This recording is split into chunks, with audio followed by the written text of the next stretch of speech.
आहे आधार.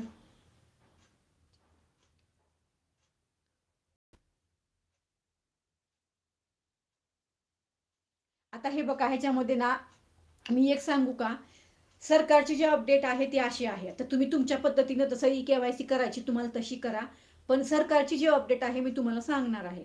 आता समजा मी आहे, आता मी जेव्हा फॉर्म भरला तेव्हा मी सगळे डॉक्युमेंट्स माझ्या वडिलांचेच दिले होते. फॉर्म भरला तेव्हा लग्न झालं नव्हतं आणि सगळे डॉक्युमेंट्स वडिलांचेच दिले. आता लग्न म्हणजे फॉर्म भरला, लाभ पण घेतला आणि लग्न म्हणजे फॉर्म भरल्यावर नंतर माझं लग्न झालं, बरोबर. तर आता मी कुठले डॉक्युमेंट देणार, कारण माझे डॉक्युमेंट जर नवऱ्याकडचे झाले असतील तर अवघड आहे ना. तर सरकारने असं सांगितलेलं आहे की जे डॉक्युमेंट तुम्ही अगोदर दिलेले आहेत ना फॉर्म भरते वेळेस, आता तुम्हाला तेच द्यायचे आहेत. जर तुम्ही वेगळे डॉक्युमेंट दिले तर तिथे तुमच्या नावामध्ये बदल होणार आहे.